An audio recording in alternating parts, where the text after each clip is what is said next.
From P Diddy just being P Diddy to Justin Bieber and pretty much everyone else in Hollywood, we now ask ourselves, who didn't P Diddy sexually assault? Also in the news, Easter is canceled, according to Joe Biden, and instead we should be celebrating someone who is pretending to be the opposite sex. Last but not least, a bus crashed on its way to an Easter celebration, which resulted in 45 people dead and only one survivor. This is going to be a crazy episode, so without further ado, let's dig in. Facts over tracks, isn't that spitting slow, spitting fast, I could roast, I could gas, think I'm okay at last, but I don't know if that can erase all the past. Digging right in, we actually have a now I do not want to sit here and underestimate or undermine or under explain this P Diddy situation, and I really did not really dig into it that much. I was just touching this surface of what P Diddy was actually accused of, apparently allegedly accused of, to protect myself at the end of the day. Now all of these allegations are purely just based off of civil trials. They're on affidavits, they're based off of civil trials, and they're based off of the court documents. Now, what we're going to be doing today, because I'm interested in this topic, and you guys are interested as well, is just digging right into all of the allegations that are against P. Diddy. And a lot of people are saying, just like I said in the last episode, oh, P. Diddy is just a stand-in for the people that are actually in control. No, P. Diddy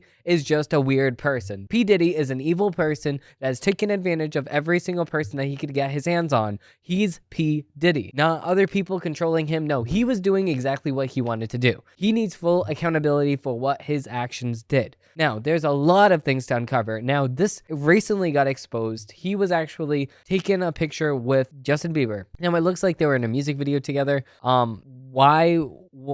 And this is what I don't get. And obviously, this is a question I do not need to answer though, because I do not want to know. My heart goes out to all of the child stars that are in Hollywood because they're being taken advantage of. That's why I feel so bad for Justin Bieber, because he was a child star. You can look at pictures or videos of Ellen making him feel so uncomfortable. That's in Hollywood. P. Diddy obviously making him feel uncomfortable. So it's just really bad what Justin Bieber had to go through in Hollywood, or any kid generally. If you look at Drake Bell, what he had to go through on Drake and Josh, or you look at Miranda Cosgrove, or you look at the Miranda show, Miranda, I forget what her last name is, but those all of those child actors have went through hell and back in the Hollywood system just because of the fact that they were a kid. It's disgusting, it's despicable, and it's time that we need to expose them. Now, a video has shown that P. Diddy Combs, Sean Diddy Combs, which is his real name, with the 15-year-old singer Justin Bieber went viral on social media this week in light of the federal raids on two of Combs' homes this week. Agents with the Department of Homeland Security descended upon Combs' homes in Los Angeles and Miami on Monday as part of a federal investigation into allegations related to sex trafficking, sexual assault, and solicitation and distribution. Oh my god. I mean, I said this right the other day. We already know he's going through so many things right now because of the allegations or the investigation. It's obviously sex trafficking, sexual assault, solicitation, and distributing of illegal narcotics and firearms, NBC News reported. The video of Bieber and Diddy was originally posted on Bieber's YouTube account 14 years ago, garnered millions of views on social media this week in light of the criminal probe. The two are seen touring one of Diddy's homes in the video as a rapper shows off a Lamborghini sports car and praises Bieber that the car is his once he turns 16. When you get 16, you come down, you gotta, wear a seatbelt and everything, he said. The keys is yours. When when you turn 16, you're good to go. When you're 18, you get the house, you get the mansion. Addressing the camera, Combs said the Bieber having 48 hours with Diddy, him and his boys, they're having at times of their lives, we're all hanging out, and what we doing, we really can't disclose. But it's definitely 15-year-old's dream, Combs said. I've been given custody of him. He's signed to Usher. I had legal guardianship of Usher when, he did his first album. I did his first album. But for the next 48 hours, he's with me, he added. And we're gonna go full crazy. What do you want to do? What do you want to do over the next 48 hours? 48 hours, let's go get some girls, Bieber said. Let's go hang out with some girls. A man after my heart. That's what I'm talking about, Combs responded. So yeah, this is just very, very weird. A lot of people in the comments are saying, why would the parents of Justin Bieber hand him over to P. Diddy? Diddy. But at the time, I mean, I blame the parents, obviously, for not realizing this stuff. But at the same exact time, I don't think at the time people already knew what P Diddy was about, what P Diddy was actually doing behind the scenes. So a lot of people were looking at P Diddy like, oh my, you're a producer. You can get my child in the starlight. We can get the fame. We can get exactly what we want. Sadly, that's how a lot of parents think. So that's probably what Justin Bieber's parents were thinking at the same exact time here. Now, here I have an independent article. Here are all of the allegations made against Sean Diddy Combs. Now, again, these are all allegedly, these are all allegations, these are all trials, these are all documents from the court cases. These are all things that are allegedly happening. Okay. Now, I need to protect myself at the end of the day. These are allegedly happening. These are all allegations, and these are according to the court documents. Now, federal agents with the United States Homeland Security raided 2 of rappers' homes in Los Angeles and Miami as he faces a string of allegations, according to Andrea Cavio. Now, this is exactly who wrote the article here. Now, Sean Diddy Combs, a rapper and music mogul credited with helping launch the careers of some of the biggest stars in recent years, is now facing multiple civil lawsuits accusing him of sex trafficking, sexual abuse, and rape. Combs, formerly known as Puff Daddy, P Diddy, and a host of other names, has undergone a myriad of reinventions since the start of his career, but has since entered the new and unwelcome era. Federal agents with the United States Homeland Security raided 2 of rappers' houses in Los Angeles and Miami on 25 of March as he faces a string of varying allegations. Now, let's dig into some of them. So, the slew of allegations and lawsuits against Combs date as far back till 1990s, when he founded his own record label, Bad Boy Records. All of the allegations against Sean Diddy Combs. Now, starting, lawsuits against the rapper began on November 16, 2023, when he was sued by singer and dancer Casey, his former partner, who alleged years of abuse. It was filed under the New York Adult Supervisors Act. Just before it expired, this act offered a 1-year window for adult victims of sexual assault to come forward with civil claims regardless of statute of limitations. Sindria Casey, R&B singer Casey, whose full name is Kanstra Ventura, filed a lawsuit in 2023 alleging that she was trafficked, raped, and beaten by Combs on many occasions over the past 10 years. Her lawsuit claimed that Combs brought the singer into his extenuations fast-paced and drug-fueled lifestyle not long after she met him, and signed her to his record label in 2005 when she was just 19 and he was 37. Miss Ventura said that the pattern of abuse began as soon as their relationship started, and that as she was trying to end it in 2018, he forced herself into her Los Angeles home and raped her. The lawsuit claims Combs was settled a day after she filed it, and for an undisclosed amount of money. Miss Ventura told CNN that she's chosen to resolve this matter privately. While Combs' attorney said that the settlement was in no way an admission of wrongdoing and didn't change his denial of allegations, her allegations against Combs were brought through the New York Adult Survivors Act, ASA, which expired at midnight on November 23, 2023. The act provided survivors a 1-year window to pursue civil litigation regardless of when the abuse occurred, meaning incidents from decades before were finally brought to light. More than 2,500 cases were filed under the ASA before the expiry at midnight on November 23rd, 2023, court data sent to The Independent showed. Now, Rodney Little Rod Jones. In the most recent lawsuit against Combs, filed on February 26, 2024, in New York, producer Rodney Little Rod Jones alleged that he was subjected to unwanted advances by associates of Diddy's at his direction, and that he was forced to engage in relations with the sex workers that Combs had hired. The producer, who worked for Combs between September 2022 and November of 2023, claimed that Combs sexually harassed, drugged, and threatened him for more than a year. He said that he has video and audio evidence of Combs, his staff, and others engaging in serious illegal activity. The lawsuit identified rapper 50 Cent, former girlfriend, and the mother of one of his children, Daphne Joy, as one of the alleged sex workers. The lawsuit also alleges that Combs regularly hosted sex trafficking parties with underage women and illegal drugs, and implies record label executives who looked the other way financially benefited from access to celebrities and degenerates, including the British royal Prince Harry. Prince Harry is not accused of any wrongdoing or of attending any parties himself. Combs' attorney told the Los Angeles Times that the lawsuit contains reckless name-dropping about events that are pre-fiction and simply did not occur, quote-unquote. Ryan Middleton, 20, who used to live in the area where Combs' Los Angeles property was searched, told reporters that he could see parties at the home and women outside until 6 a.m., which was not usual. I drive by a lot, and I see that. A lot of girls, maybe 5 or 6 girls outside, some leaving, some not, some going in, he said, according to the NBC News. Cool. I never thought anything of it. Mr. Middleton, who added that he did not know Combs lived there until Monday's news broke, but now it's crazy. Joy Dickerson Neal. In November of 2023, Joy Dickerson Neal filed a lawsuit alleging that Combs drugged her, sexually assaulted her, and secretly recorded the assault while she was in college in 1991, NBC News reported. Citing the filing, she claimed that Combs pushed her to go to dinner with him, and she agreed reluctantly on January 3rd, 1991, which is when she alleges that she was drugged, resulting in her being in a physical state where she could not independently stand or walk, the BBC News reported. The suit also claims that he recorded the assault and showed it to other people. She later filed police reports in New York and New Jersey, spoke to prosecutors, but was told by colleagues that they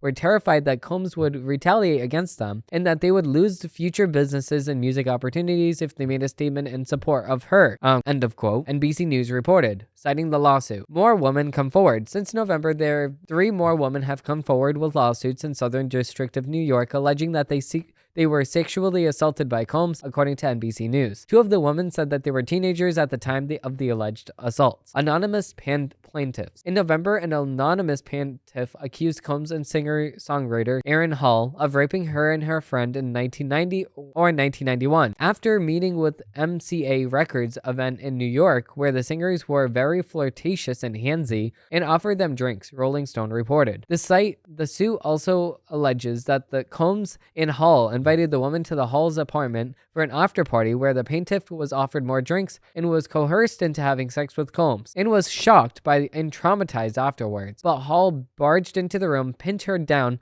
and forced Jane Doe to have sex with him, according to Rolling Stone. After she spoke to her friend, the plaintiff allegedly found out that she had been forced to have sex with Combs and Hall in another room, according to the suit. A few days later, Combs allegedly visited the plaintiff and her friend at a home where they were staying, where he became irate and began assaulting and choking Jane Doe to the point that she passed out, the lawsuit alleges. Unnamed accuser Jane Doe. In December, Combs was hit with another lawsuit which claimed that he had drugged and gang raped a 17-year-old girl in 2003. The plaintiff, identified as Jane Doe, accused Combs of plying her with drugs and alcohol at his New York studio and then raping her along with 2 associates. The suit alleges and accuses Combs of sex trafficking scheme in which Jane Doe was flown by private jet to her home in Michigan to New York. Combs' response to the allegations, which does not matter. So obviously he's sitting here rejecting all of the claims, rejecting all of this. Okay, now this is a producer in Hollywood. I'm just going to put that out there. This is a producer, a music producer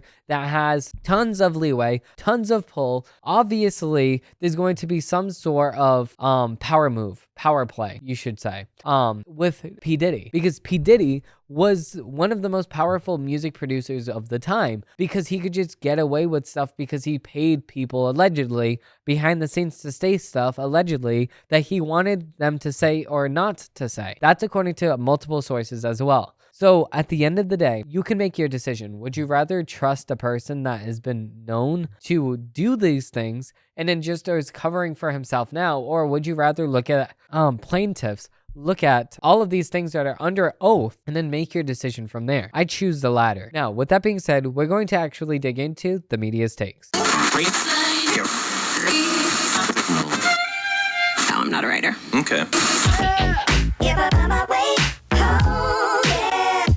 Before we move into the next article, we actually have a sponsorship from shop.originalstudios.com. That's actually my merch shop where you can support everything Original Studios. That is all of the executive deep dives. That's everything from the show. That's everything from the social media. That's everything about Original Studios. So if you do want to support me and you do want to get some cool merch to rep around, you can check out shop.original studios. Use code Dimitri for 15% off and free shipping throughout America, because America is truly the best country. So moving in right into the first media take, we actually have a CNN article. We actually have an update. Trump actually posts $175 million bond in New York civil fraud case as he appeals. Now, I do not care about CNN's opinion on this matter. Moving into the next article, we actually have an MSNBC article. We have Fani Willis disqualification saga continues, even as Georgia case moves ahead. The New York hush money case is set to be Trump's first criminal prosecution to see trial. It's still open question as to which of the other 3 criminal cases, if any, goes second. The Georgia prosecution against Donald Trump and others was back in court last week with a hearing about parental issues in the election interference case. They might have gotten the impression that the saga over District Attorney Fani Willis potentially disqualification is settled, but it's still possible that Willis in her office will get kicked off the case, which should be the case because Fani Willis is a partisan political hack that only wants to do certain things with certain people and is only hiring certain people because of things that she has going on behind the scenes. It's disgusting. What's also disgusting is our next article, which is a Daily Wire article. We have 45 dead after a bus crashes off of a cliff en route to Easter church service. 45 Christians are dead and a young girl is seriously injured after a bus crashed off of a cliff in South Africa en route to an Easter church service. The bus crash reportedly took place in Limpopo, the northernest province of South America, and occurred after the vehicle veered off a cliff and burst into flames upon hitting the ground,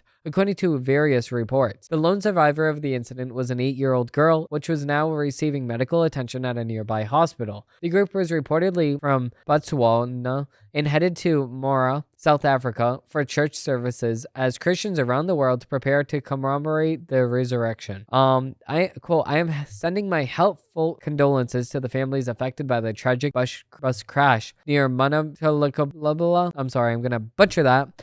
Said South African Minister of Transport. I'm not going to even try to even pronounce his name or her name. Sorry in advance. Quote, our thoughts and prayers are with you during this difficult time. We continue to urge responsible driving at all times with heightened alertness as more people are on the roads this Easter weekend. Okay, so whoever is responsible for this obviously has now passed away, so you can't really do much now, but the company that is responsible for this should go back and say, okay, well, all our other drivers of the buses, are they okay to drive? Because if they're not okay to drive, let's relook at the people that are eligible to even be driving buses in other countries, and let's just use this as a reminder to relook at the people that can drive buses in America, because they need to make sure that they actually have their CDL. They need to make sure that it's updated and they can still drive properly. So I don't know what happened there, but it's a disgusting sight all around. God bless the people that went through that.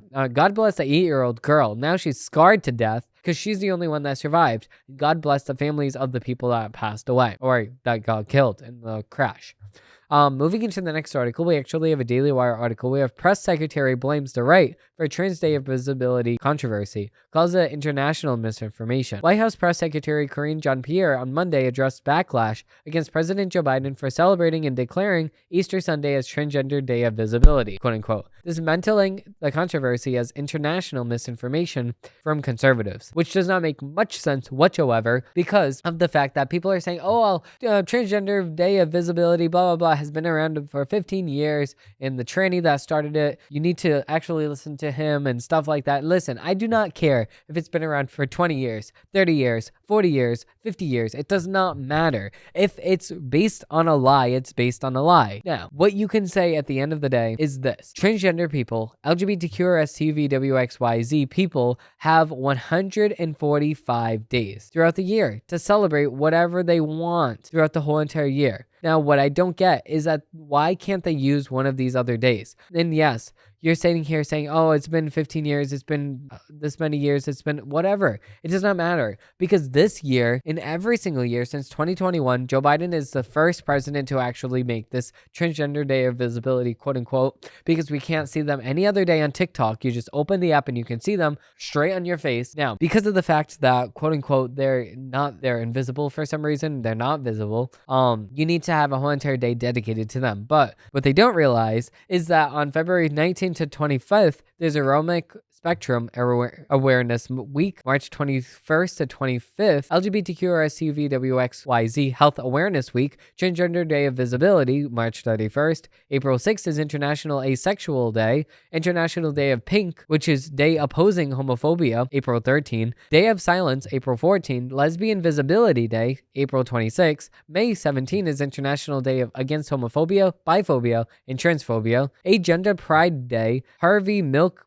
Day, Pansexual and Pheromotic Awareness Day, entire month of June, Pride Month, Stonewall Day, June 23rd, International LGBTQRSUVWXYZ Day, 28th of June, International Non-Binary People Day, International Drag Day, Bisexual Awareness Week, Celebrate Bisexual Day, entire month of October, LGBTQRSUVWXYZ History Month, International Lesbian Day, National Coming Out Day, Gender Fluid Visibility Week, International Pronoun Day, Spirit Day, support for LGBTQRSUVWXYZ youth, Asexual Awareness Week, Intersex Awareness Day, Trans Awareness Month, Transparent Day, Intersex Day, Intersex Day of Remembrance, Transgender Awareness Week, Transgender Day of Remembrance. Again, so with that being said, that's not even the full list of all of the days that they even have. They have 145 throughout the year. So just like since 2021, Joe Biden has signed a declaration that day to allow that day to be a national holiday without signing it into law. So for the past 3 years, Joe Biden has signed into law to celebrate this day. Now, you can say, oh, well, it falls on the same exact date every single year, and Easter falls on a different day. It does not matter. He still signed a declaration today, this year, to make that day a national holiday, a declaration. He signed it. And not only that, but he posted multiple times. He's posting multiple times. He's posting transgender this, transgender that, transgender this. And then he's posting pro-abortion stuff, pro-abortion stuff. And then he's ignoring Easter. And then he finally posts an Easter post. And it's like, do you even mean this? Because this is not what you posted originally. This is not what you posted first. And he doesn't delete all of the back stuff. And then he goes on later in the afternoon or later in the evening, and then he posts again about Easter. So it just does not make much sense here. You can't have it both ways. You cannot celebrate two different days. Now, let's just say an LGBTQRSUVWXYZ day fell on Juneteenth or Black History Month. Would the left, allow this to actually happen? No, they wouldn't. They would not allow that to happen because they're saying that it's another sacred day throughout the year. It's another day. It's this day. This day we're celebrating for this thing. We can't have two things at the same exact time. So if we're ever going to have a day for made up pronouns, made up people, people just pretending to be the opposite sex, which is actually a clown show. You're putting on a circus because you're just fooling around with yourself here and fooling around with us as a whole society. Then it should be April 1st, which is April Fool's Day. With that being said, who actually started this Trans Day of Visibility? Now, I'm pretty sure that this will not be allowed on YouTube. This will get banned. So, who actually started this Trans Day of Visibility, quote unquote? The founder is still moved by its success, according to NPR. Okay, so this Sunday, people from whatever throughout the whole entire United States are organizing events to celebrate transgender and non-binary community. Okay, but they're not celebrating Easter though. Okay, making the 15th year of International Transgender Visibility Day, and this started by a man that's pretending to be a woman. That's what NPR means to say. Let me just see here. And founder Rachel Carndall Crocker, a physiologist and executive director of a nonprofit advocacy group of Transgender Michigan, still can't believe it. It is really amazing how far it's came, she told NPR. I wasn't expecting to start the international movement. More than 1.6 million people in the United States identify as something that they're not, transgender, according to a 2022 study from the Williams Institute, a research center at UCLA's law school. This weekend's celebrations come as trans people's rights are being increasingly restricted across the United States. That means that that boys can't cut off their penis and pretend to be something that they're not. Whoa, oh my goodness. Why? Why is this? Well, because you can't. Because you cannot ever become the opposite sex, because that's just not humanly possible. Okay, now, I just don't understand what the confusion is about. I don't understand why people are acting shocked by this. Why are you doing something such a obscene thing and then saying, why are you even offended by this? Like, it doesn't even matter. Why do you even care about this? It's because of the fact that it is ruining Easter. It's taking away from Easter, which is a resurrection of Jesus Christ, our Lord and Savior. So it does not make any sense here. Why they're even confused on why the right and conservatives more broadly are more pissed off this year than any other year. Of course, they're saying, wow, why is this year different? It's not different. The only thing that's different is that you're pushing a perverse ideology on all of us, which we are trying to reject here. We do not care. We see you. We do not want to see you. How about if we just go on the don't ask, don't tell? How about you go on with your life in the privateness of your own home and don't force anything on anybody? Nobody needs to know anything. Whatever, I could just dance right here in the corner. Nobody's gonna see me. I can do whatever I want in the privacy of my own house. But when it comes to the outside, when it comes to public sphere, why are we going to sit here and allow you to play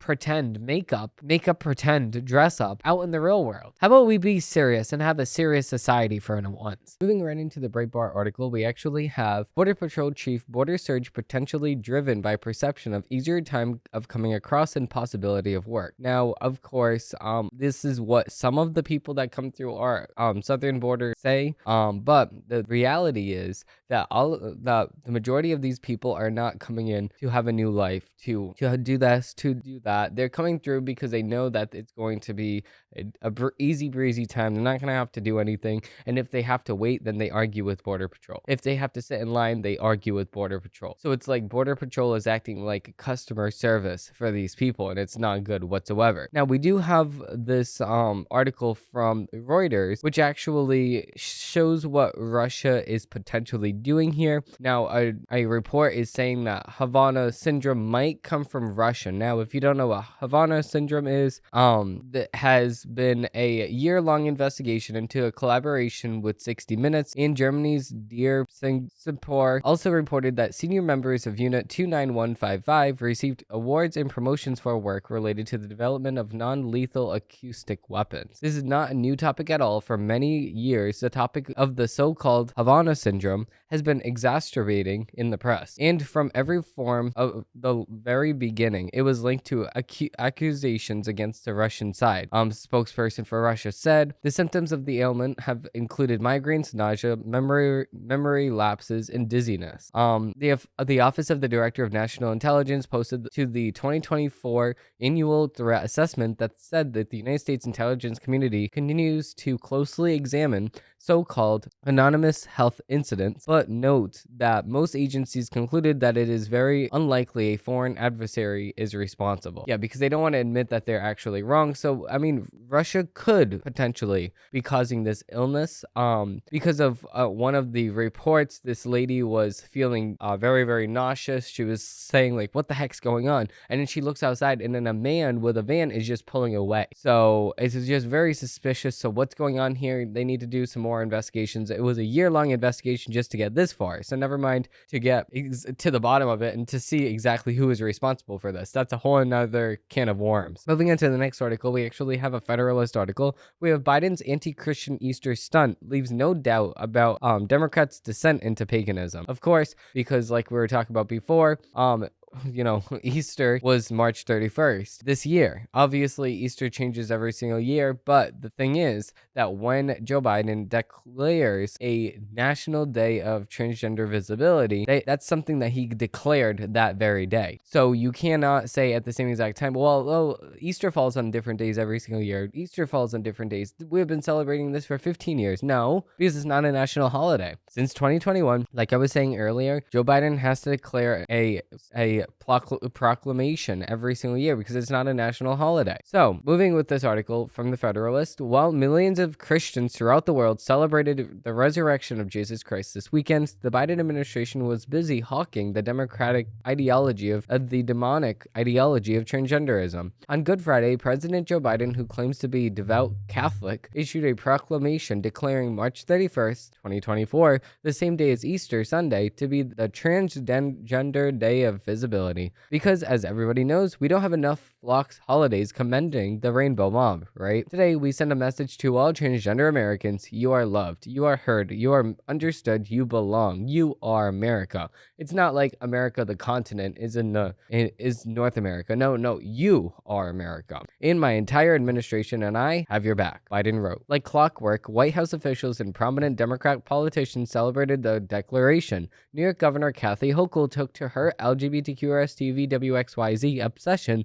a step farther by issuing her own proclamation, dubbing March 31st a Transgender Day of Visibility and illuminating 13 state landmarks in so-called trans colors in recognition of this made-up holiday. So, obviously, we have seen an anti-Christian pattern. If we were going to refer back to this article, during his presidency, we have an effective war on Christianity, from prosecuting peaceful pro-life protesters outside abortion facilities to infiltrating and surveying Catholic churches. He and his administration have gone to extreme lengths to prosecute Americans who worship God instead of the government. Of course, because when you worship God, that's something other than the government, and they cannot take control of you. Democrats embrace paganism. Without objective truth, however, there is no shared understanding of, quote, right and, quote, wrong, leading to the justification of immoral behaviors and actions. We see this with the normalization of pedophilia with terms like minor attracted persons, or consider Democrats' defense of surgically and chemically mutilating healthy bodies beyond repair. Similarly to how they justify killing unwanted preborn children, and not only justify but celebrate with campaigns like Shout Your Abortion. Leftists employ subjective arguments like my body, my choice. They contend it's good and compassionate for people to reject their God-given physical embodiment and remake themselves into their own image. Notice the left's warped religious appeals, not implications. I completely agree fully because of the fact that they're not believing in God, they're believing in government. And then since they believe in government, the government can just take your rights away because it's not by a third party, it's by them. That's exactly why they want Americans to believe in government rather than a spiritual leader, a God, a Jesus, stuff like that. It's sad. With that being said, we do have one final article. We have Biden bucks tentacles expand as judge shuts down lawsuit. So, critical swing state Michigan announces a first-of-its-kind collaboration with the Small Business Administration to help drive Biden's campaign. With over 7 months until Election Day, Biden bucks are ramping up where Team Biden's sweeping taxpayer-funded Get Out the Vote order is most needed. Meanwhile, a federal judge has stopped a Biden bucks complaint described as the most important election integrity lawsuit in the country. The Michigan Department of State recently announced a signed Memorandum of Understanding, the MOJI, with the Small Business Administration to promote civic engagement and voter registration in Michigan. The agreement, according to Michigan Secretary of State Jocelyn Benson and SBA Administrator Isabel Custas Gusman, is the first of its kind collaboration for the federal agency. It is expected to run through January 1st, 2036. That is, if legal challenges can't stop the apparently unconstitutional understanding. Small businesses are the livelihood of our economy. Like voting, they play a direct role in improving people's lives. The swing state's leftist Secretary of State,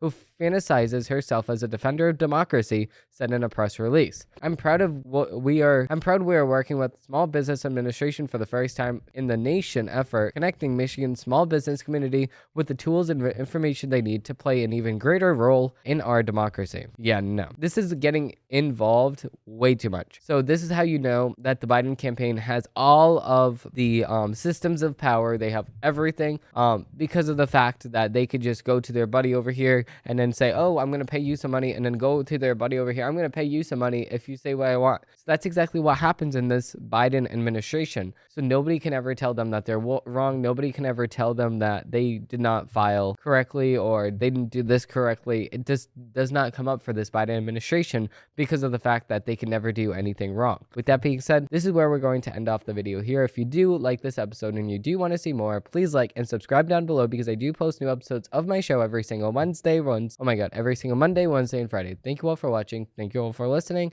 and I hope they have a great rest of your day.